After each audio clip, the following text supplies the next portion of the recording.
Hi Pisces, welcome to your May 2016 Tarotscope. It's Raina here. So I have pulled some cards for you, as you can see, and I will be talking about them. But first I would like to discuss a few of the transits which are occurring in May. And there's a lot of concentration in two houses for you. The third, which is represented by Taurus, and the 10th house of career, which is represented by Sagittarius. So with the Taurian energy, obviously, as we begin the month of May, the sun is in Taurus. So the sun will be in your third house of communication. And likewise, Mercury will be retrograding in its own house. The third house is Gemini's natural house and therefore is ruled by Mercury. And it's the house of communication. So any internet stuff, any writing projects, any learning that you're doing. It can relate to, the ninth house is associated with teaching. I think the third is as well, but definitely communication. And the third house also deals with your local neighborhood and your siblings and other extended family. So there may be some developments there. Maybe during the retrograde period, which lasts until, I believe it's either the 22nd, I think it's the 22nd of May, when it goes direct. But you might hear from one of your siblings about something that you haven't spoken to in quite a while. Or there may be some kind of issues of miscommunication that develop between members of your family. Maybe you have some kind of miscommunication online. Be very careful about signing contracts. People are always advised against doing so during Mercury retrogrades, but you know, when you have all this energy in that third house, they may come up for some reason. Now, Jupiter is transiting through Virgo, and it has been retrograde as well. But on the 9th of May, it will turn direct in your 7th house of long-term relationships. So if you can think back to about January 7th when Jupiter turned retrograde, did you have any sort of experience that made it seem like things were slowing down in your marriage or your long-term partnership sector? If you were involved in some kind of a legal case, were there some obstacles at that time? Because when Jupiter turns direct, the energy starts flowing again unimpeded, and you may start to see more developments. So watch out for that as well. We also have a lot of concentration in that 10th house of career. We have a full moon occurring at 1 degree of Sagittarius on May 21st in your 10th house. So because there are two full moons in Sagittarius, one being on the 21st of May and the other one being the 20th of June at 29 degrees of Sag, there may be some kind of thing that comes to your attention related to your career in May at that full moon, and then you have some culmination or some resolution at the second Sagittarius full moon. Because sometimes the full moons are connected to endings. And while that can be true, there can also be something of a fruition, you know, so you might actually see something really take off, you know, really expand, you know, swell up like the moon swells up when it's full. Now, so some people may see a culmination or an ending. Culmination can just mean the ending of one project, not the ending of your career. But for other people, maybe you're retiring at this time, or maybe you're getting ready to retire, and maybe in June that will be the final, the last hurrah. But in May, maybe you're just winding things down. There's all kinds of possibilities, but it is possible that you will be thrust into the spotlight because of your career. So just realize that it can be a very advantageous time for you. But as we have these two full moons happening in May and June, we also have Saturn retrograding in the 10th house, and we have Mars retrograding there as well. While Mars was direct in your 10th, you may have been overly ambitious. You may have been very aggressive, in regards to your career, and then all of a sudden, things came to a grinding halt, and you started to kind of become more, what word would I use? Passive, or, you're just not trying so hard. And that's not necessarily a bad thing. Likewise, with Saturn in the 10th house, it's actually in its natural house. So it's very beneficial when Saturn is in your 10th house. But when it's retrograding, it can just be a time when you have to kind of go over things one more time that you were trying to get down pat. So that, if you have to redo something, whatever you redo, it's going to, set that more firm of a foundation than before. So don't look at it as some kind of obstacle. See it as, kind of honing whatever it is that you're trying to do and making it more viable. So in terms of the cards that I've picked,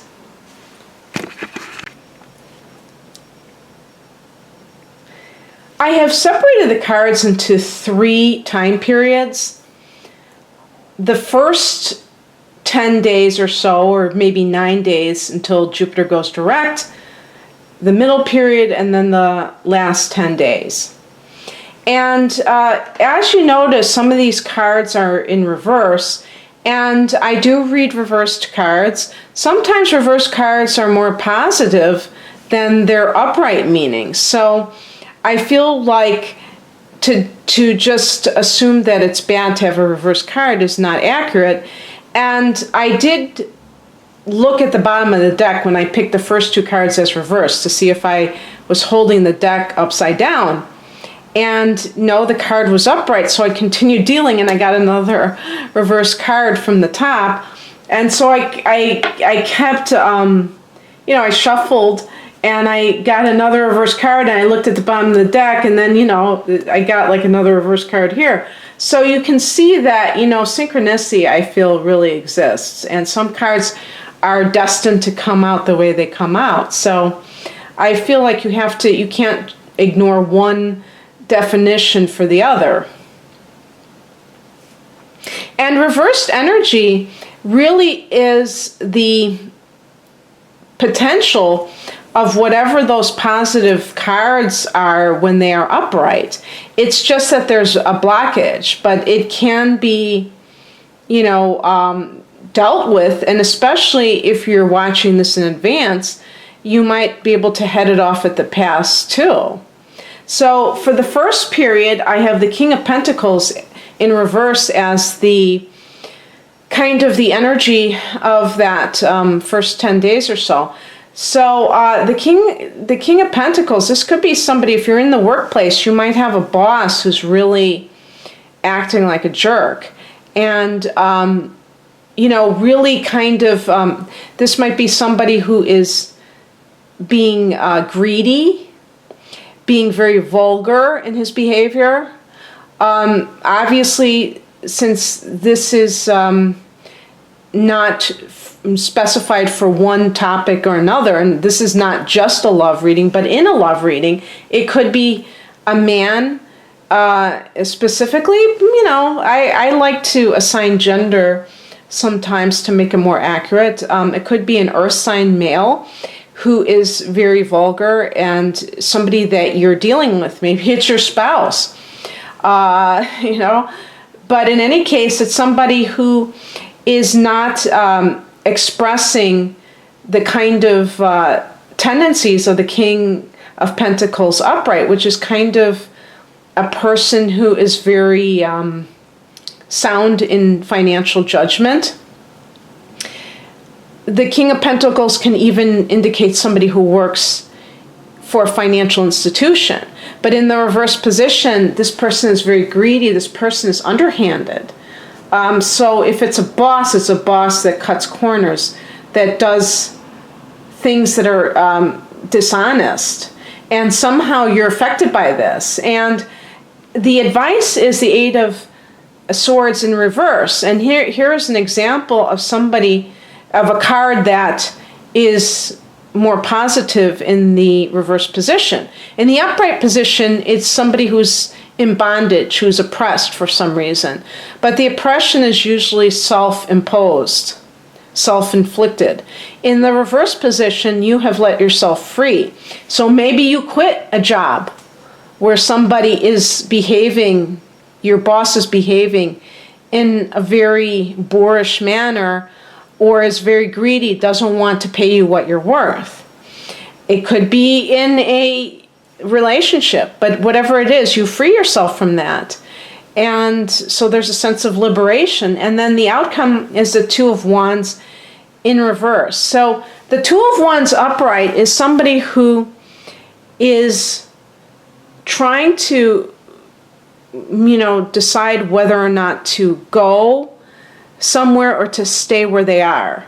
So there's a decision that they're trying to make, but it sometimes can be that the person sees the grass as greener. And, in terms of relationships, it can indicate somebody that is not sure whether or not they want to be with the person they're with. But there's always a little bit of that risk that they are just seeing things idealistically that are not their reality right now. When you think that if you go somewhere else that it's automatically going to be an improvement, then you're not necessarily seeing what could happen. In the reverse position, the Two of Wands can indicate that you're having disagreements with somebody. So this would, kind of go along with a troubled relationship. This can also indicate that if you were planning on traveling, that your travel plans might have to be put off for some reason. But there may just be a holding pattern that you feel. You may not feel like you're able to progress for some reason. And because you got all reverse cards, this suggests that this time period may not be the time when you're going to really see movement. In the middle of the month, we have the Justice card in reverse and the Two of Cups upright. Knight of Wands as the result, or what happens. And basically what this could mean is that some of you may feel like you're being treated unfairly in terms of a relationship. Perhaps the person that, if you're in a troubled relationship, it's possible that that person will end up going back to a former lover. And maybe that's what you were fighting about in the first place. Maybe there was a love triangle. That could point to somebody who is choosing between two people, but there's kind of like a lot of negativity associated with it.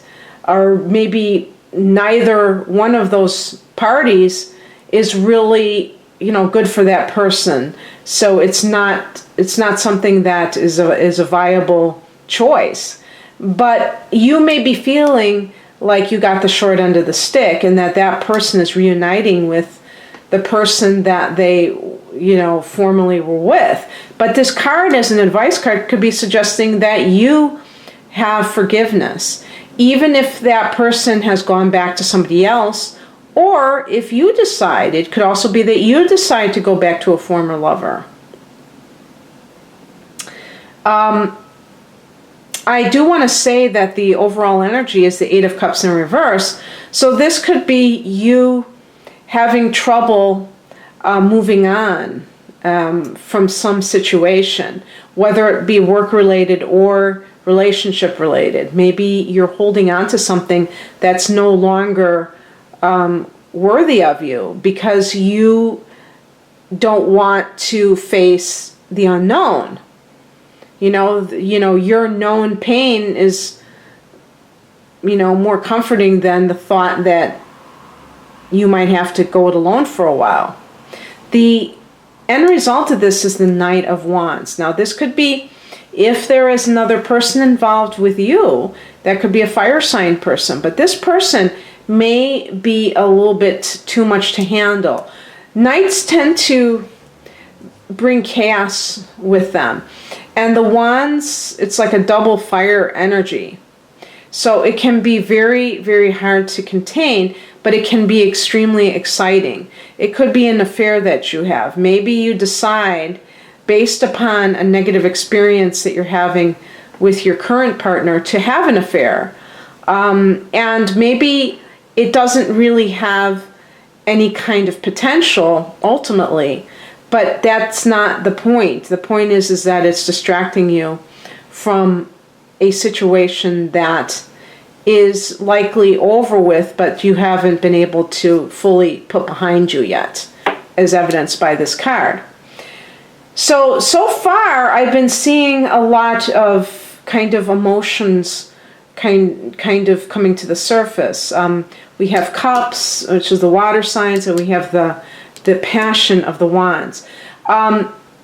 This could also be a business situation where you're being treated unfairly at work, and you're tempted really to kind of maybe go to a former employer. But the outcome may be that you're feeling very rebellious in your job situation, so you're kind of a loose cannon. And this guy has made you feel like that, this boss, who's a loose cannon himself in certain ways. The last period of the month, the last 10 days, we have the Knight of Pentacles. So I feel like at some point you're just going to not, I wasn't going to say knuckle down or whatever that saying goes. You're just going to roll up your sleeves and be like very industrious. So whether it's at this business or if you decide to go elsewhere, I do see you as being hardworking towards the end of the month, and actually having something to celebrate. So if this is a romantic situation, I think you will be maybe spending time with friends to kind of bridge the gap between relationships, or maybe just letting down your hair, maybe just not even caring about whether or not you're with a particular person.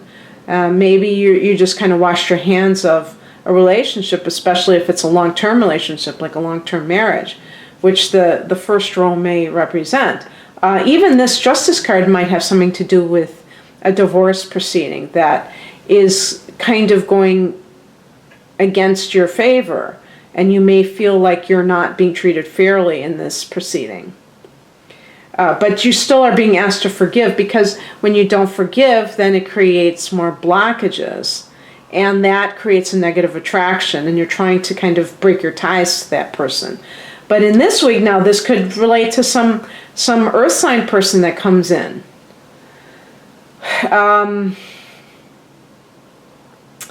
I feel like the outcome, I think the end of the month is going to end on a great note, because I feel like something is going to come in for you at the end of May, which is going to leave you very excited. And it may be you may have to think on your feet, because you may have very rapid changes that occur that cause you to have to kind of just maybe even move very quickly without even thinking much about it. So